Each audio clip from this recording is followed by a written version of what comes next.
नमस्ते, मेरा नाम है विपिन। इस वक्त हम मौजूद हैं ललन टॉप के न्यूज़ रूम में। देश में चुनाव चल रहे हैं और दुनिया में इस वक्त एक बड़ी घटना घटी है। ईरान ने इजराइल पर हमला कर दिया है। ईरान ने इजराइल पर 300 मिसाइल और ड्रोन से ये हमला किया है और ऐसा कहा जा रहा है कि ये उस हमले की जवाबी कार्रवाई में किया गया है जो 2 हफ्ते पहले इजराइल की तरफ से की गई थी। जो ईरान का कंसुलेट है सीरिया में, उस पर इजराइल ने हमला किया था। उसके बाद बीती देर रात ये खबर आई, सोशल मीडिया पर आई और उसके बाद तमाम विदेशी मीडिया में और तमाम मीडिया हाउसेज़ में ये खबर पूरी तरीके से फैल गई कि ईरान ने इजराइल पर हमला कर दिया। इस मामले को लेकर यहाँ पर हम न्यूज़ रूम में इस वक्त मौजूद हैं हमारे साथी अभिषेक। उनसे जानेंगे, समझेंगे कि क्या पूरा मामला है, क्या कुछ हुआ है, क्या किसी तरीके की हानि हुई है। मैं समझने की कोशिश करता हूँ। अभिषेक, क्या है पूरा मामला जो ये खबर आ रही है? ये इसको ऐसे कह सकते हैं, जिसका डर था वो हो गया। 1 अप्रैल को सीरिया की राजधानी दमिश्क है, वहाँ ईरान के वाणिज्य दूतावास पर हमला हुआ था।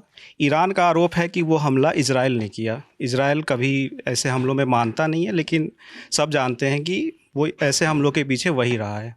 सीरिया जो है वो इजराइल के बॉर्डर पर है, इजराइल का बॉर्डर उससे लगता है और सीरिया के ज़रिए ईरान हिजबुल्लाह लेबनान का एक चरमपंथी संगठन है, उसको हथियार भेजता है।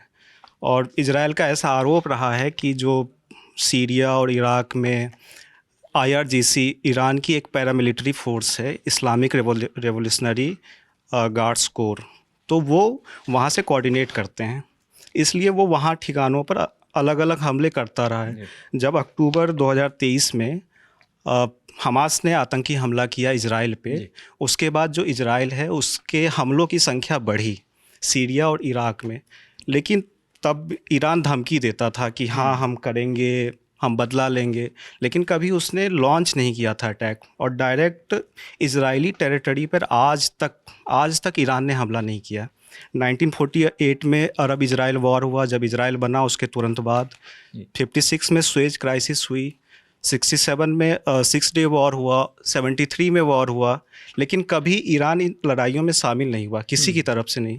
इनफैक्ट 1979 तक दोनों एक दूसरे के दोस्त हुआ करते थे और इस्लामिक क्रांति हुई 79 में, उसके बाद रिश्ते ख़राब हुए। तो ये मामला है। तो इसलिए पहली बार जब इन्होंने अटैक किया है तो अब ये देखा जा रहा है कि इजराइल इस पर रिएक्ट कैसे करता है। अब सबसे बड़ा सवाल यही होगा कि जिस तरह इजराइल रिएक्ट करेगा उसी तरह वेस्ट एशिया और ये कह सकते हैं कि अब पूरी दुनिया की पॉलिटिक्स डिसाइड होगी।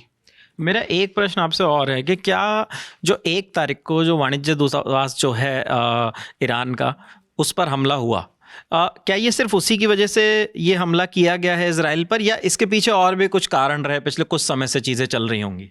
इसके पीछे कई कारण हैं। जैसे अक्टूबर में, जैसा मैंने बताया कि हमास ने जो टेररिस्ट अटैक किया इजराइल पर, तब ईरान ने उसका समर्थन किया था।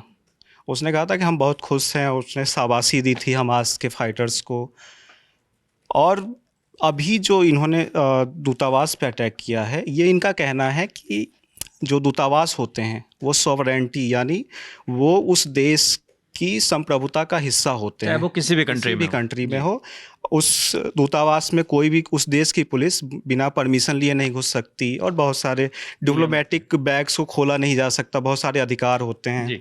हमने ये दुनियादारी में बताया भी है कि वियना कन्वेंशन है 1961 का डिप्लोमेटिक रिलेशंस पे, उसमें ये सारी बातें लिखी हुई है। इसलिए जब दूतावास पे कोई चीज़ वो देश करता है, जिस देश में दूतावास है, या फिर कोई और देश आके वहाँ अटैक करे, तो वो उनकी संप्रभुता पे हमला माना जाता है। और संप्रभुता पे हमला जो UN का चार्टर है वो कहता है कि आपको रिटेलिएशन यानी जवाब देने का अधिकार है। जैसे हमने अभी देखा मार्च में, मेरे ख्याल से ईरान ने पाकिस्तान पे अटैक किया था। उनका ये आरोप था कि पाकिस्तान में जैश अल अदल के बेस हैं। जैश अल अदल एक मिलिटेंट ऑर्गेनाइजेशन है जो बलूचिस्तान के इलाके में काम करता है और ये ईरान में कई हमलों में शामिल रहा है। तो ईरान का ये आरोप था कि पाकिस्तान उनको सह देता है, इसलिए हम अटैक करेंगे। उन्होंने अटैक किया, फिर उसके बाद पाकिस्तान ने जवाब दिया और उसके बाद दोनों ने ये बात की कि हम बैठ के मामला सुलझा लेंगे, इसमें और आगे बढ़ने की ज़रूरत नहीं है। तो वो मामला वहाँ पे ख़त्म हो गया था। लेकिन ईरान और इजराइल का जो मामला है ये काफ़ी अलग है, क्योंकि इसमें 79 से इन दोनों में लड़ाइयाँ चल रही हैं। कई परमाणु वैज्ञानिक मारे गए हैं ईरान के, उसका आरोप इजराइल पर लगा है। सबसे बड़ा मामला था 2020 में मोहसिन फ़खरीज़ादे का। ये क्या पूरा मामला था? वो एक न्यूक्लियर साइंटिस्ट थे, टॉप समझ लीजिए। इजराइल का ये आरोप है कि ईरान जो है वो न्यूक्लियर वेपन बना रहा है। ईरान कहता है कि हमारा न्यूक्लियर प्रोग्राम जो है वो सिविलियन इंटरेस्ट के लिए है, यानी बिजली और बाकी चीज़ों में। लेकिन इजराइल का ये कहना है कि वो न्यूक्लियर बम बना रहा है और वो हमको दुश्मन मानता है, सबसे बड़ा दुश्मन। तो अगर जिस दिन उसने हथियार बना लिए उस दिन हमारे एग्जिस्टेंस पे ख़तरा होगा, इसलिए हम उसको कभी ये बनाने नहीं देंगे। तो उसके लिए वो अटैक लगातार करता रहा है। कुछ सालों पहले एक नतांज न्यूक्लियर फैसिलिटी है, वहाँ मोसाद के जासूस घुसे थे और वहाँ से फाइल उठा के लाए। और जो इजराइल के प्रधानमंत्री थे और अभी भी हैं, बेंजामिन नेतन्याहू, उन्होंने प्रेस कॉन्फ्रेंस करके वो दिखाया था, वो सारी फाइलें दिखाई थी कि हम जो कह रहे हैं वो सच है, कि ईरान बना रहा है, इतने लेवल तक पहुँच चुका है और ये 1 महीने 2 महीने के अंदर में ये तैयार कर सकता है एक बम। और जिस दिन वो बनाएगा वो हमारे ऊपर ख़तरा होगा। इजराइल के पास भी परमाणु बम हैं या नहीं है, इजराइल ना कभी इसको मानता है ना कभी इनकार करता है, लेकिन सब मानते हैं कि उसके पास है।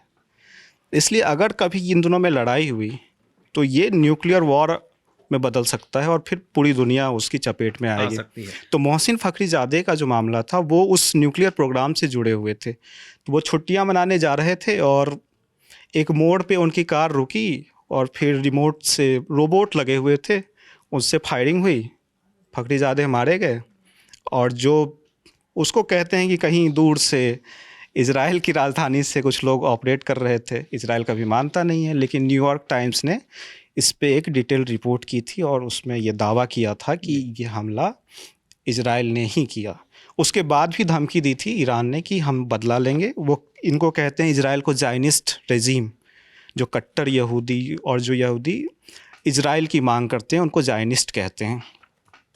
तो उसके इससे एक उसी साल 2020 में ही जनवरी में इराक में कासिम सुलेमानी की हत्या हुई थी। उसको अमेरिका ने मारा था ड्रोन अटैक में। और अमेरिका, जो कासिम सुलेमानी थे वो कुद्स फोर्स के कमांडर थे। कुद्स फोर्स IRGC की एक यूनिट है, एलीट फोर्स मानी जाती है। और कुद्स का मतलब होता है पवित्र, और इसका इस्तेमाल होता है जेरूसलम के लिए। जेरूसलम में हरम अल शरीफ है, जिसको इजरायली टेंपल माउंट कहते हैं। वो इजरायलियों का सबसे पवित्र स्थान है, धार्मिक स्थान, वेस्टर्न वॉल वहाँ पे है। और जो मुस्लिमों का है वो तीसरा सबसे पवित्र स्थान है, हरम अल शरीफ, मक्का और मदीना के बाद। इसलिए जो मुस्लिम वर्ल्ड है जो उस पर कब्ज़ा करके दिखाएगा या फिर जो उसको अपने कंट्रोल में लेगा, वो मुस्लिम वर्ल्ड का सबसे ताकतवर देश बनेगा। इसलिए भी ईरान इस मामले में कूदता रहता है। जो ये हमला बीती रात किया है, वापस उस पर लौटते हैं, तो अगर वहाँ पे हम जाएं, उसके बाद क्या इजराइल की तरफ से कोई बयान आया, अमेरिका की तरफ से कोई बयान आया, क्या कुछ बोल रही है बाकी दुनिया? इजराइल ने कहा है कि हमने जितने भी अटैक हुए थे उनको इंटरसेप्ट कर लिया 99%। उनके IDF के जो चीफ ऑफ स्टाफ हैं हर्जिल हलेवी, उन्होंने कहा कि जो अटैक हमारी तरफ हुए उनको ख़त्म कर दिया गया। सिर्फ एक बच्ची को चोट आई है, गंभीर चोट है, इसके अलावा कोई बड़ा नुकसान नहीं हुआ है। इजराइल के मिनिस्टर्स लगातार मीटिंग कर रहे हैं। अभी नेतन्याहू ने कुछ समय पहले अमेरिका के राष्ट्रपति जो बाइडन से बात की। अमेरिका का ये कहना है कि अगर इजराइल ने अटैक किया, दोबारा जवाब दिया ईरान पे, तो हम उसमें उसका साथ नहीं देंगे। लेकिन अगर ईरान उसका जवाब देता है या फिर ईरान दूसरी बार कार्रवाई करता है, तब हम उसका साथ देंगे। डिफेंस में, अटैक में हम साथ नहीं जाएंगे। ईरान का ये कहना है कि अगर अमेरिका उसके साथ आया, इजराइल के साथ, तो उसको भी अंजाम भुगतना होगा। ईरान ने ये कहा है, UN सिक्योरिटी काउंसिल को उसने चिट्ठी भेजी है कि हमारा जो अटैक है वो जवाबी हमला है सीरिया में दूतावास पर हुए हमले के ख़िलाफ़। ये इसलिए इस मामले को यहीं पे कंक्लूड समझा जाए, यानी ख़त्म समझा जाए। अगर इजराइल से आगे जाता है तो इससे भी ख़तरनाक हम जवाब देंगे। ख़तरनाक जवाब देने का मतलब ये है कि अभी उन्होंने मिसाइलों और ड्रोन से अटैक किया, हो सकता है उनके पास वेपन ऑफ मास डिस्ट्रक्शन हो, न्यूक्लियर बॉम्ब, जो अभी तक सामने नहीं आया है। ये हो सकता है, एक पॉसिबिलिटी है, आशंका है, ये भी हो सकता है। तो और फिर अगर वो लड़ाई अगर बढ़ती है तो फिर इजराइल जो है वो घिरा हुआ है। अगर आप नक्शा मैं एक बार खोल देता हूँ। बिल्कुल। नक्शा भी दिखाइए और ये भी समझाइए कि अगर ऐसा कुछ होता है, अगर न्यूक्लियर हमला होता है या और किसी तरीके से, तो फिर उसका पूरी दुनिया पे किस तरीके का असर होगा, ये भी मैं समझने की कोशिश करूँ। लेकिन पहले आपको एक बार नक्शा दिखा देते हैं कि किस तरीके से इजराइल और ईरान की दूरी कितनी है, आसपास किन देशों से वो घिरे हुए हैं, और भारत का भी इस पे जवाब आया रीजन पर। जी, ये देखिए नक्शा है ये। इजराइल यहाँ पर है, मेडिटेरेनियन सी के पास, ये इस किनारे पर। ईरान यहाँ है, इनके बीच में ये जॉर्डन है, ये सीरिया है, इराक है, फिर ईरान आता है। यहाँ पे सऊदी अरब है, यहाँ इजिप्ट है।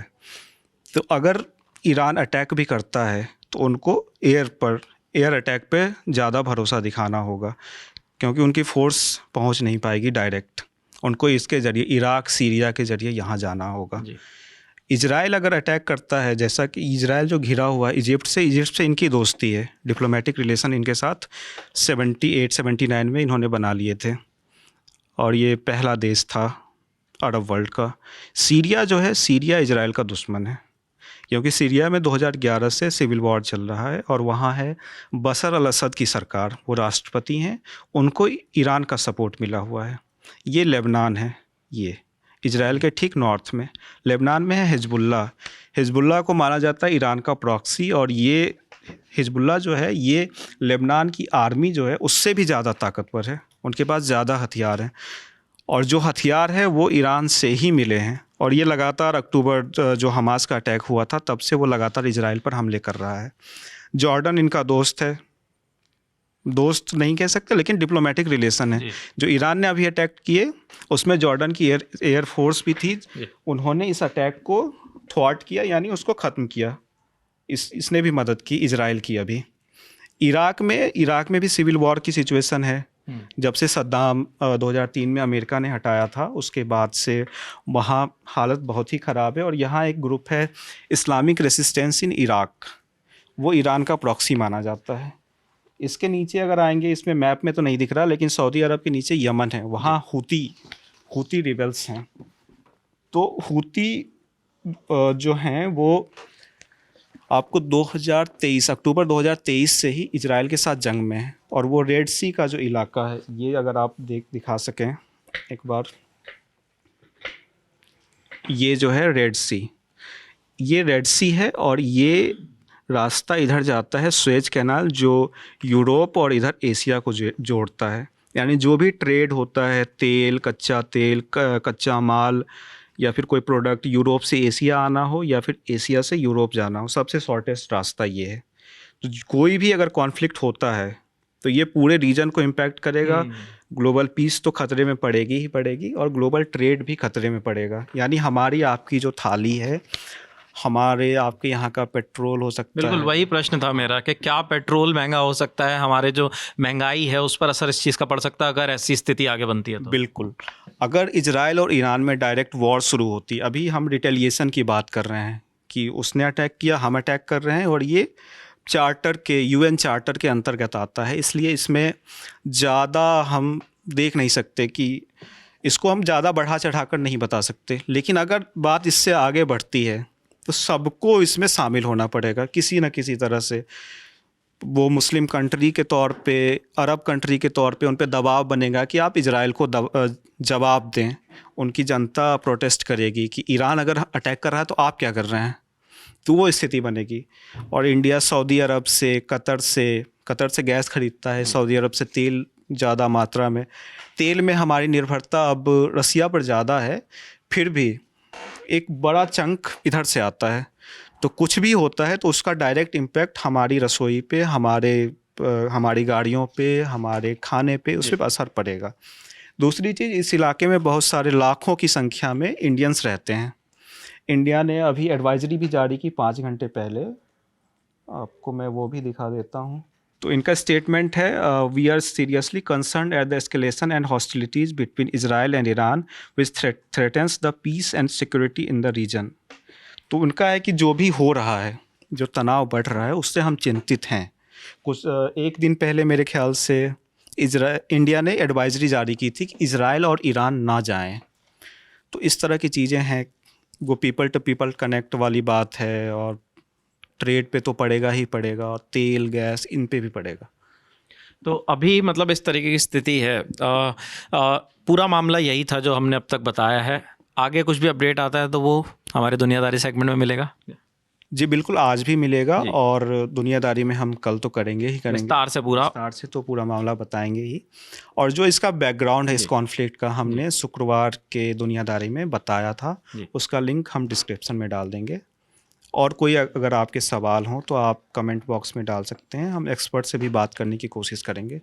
बिल्कुल, आगे तमाम अपडेट इस मामले से जुड़ा जो भी आता है वो आप तक पहुंचाया जाएगा। और जैसा अभिषेक ने कहा कि अगर आपको लगता है कि कहीं किसी तरीके की जानकारी और आपको चाहिए इस मामले से जुड़ी हुई, तो आप हमारे कमेंट सेक्शन में, इस वीडियो के कमेंट सेक्शन में भी हमें बता सकते हैं। हम पूरी कोशिश करेंगे कि एक्सपर्ट से बात करके, या हमारी जो रिसर्च टीम है जो दुनियादारी की तैयारी करती है उस पर काम करके, उस अगले सेगमेंट में या अगले वीडियो में इस मामले से जुड़े हुए सारे आपके सवालों के जवाब दिए जाएँ। अभी तक इस मामले में यही अपडेट था, पूरा ब्रीफ करके अभिषेक ने आपको समझाने की कोशिश की है।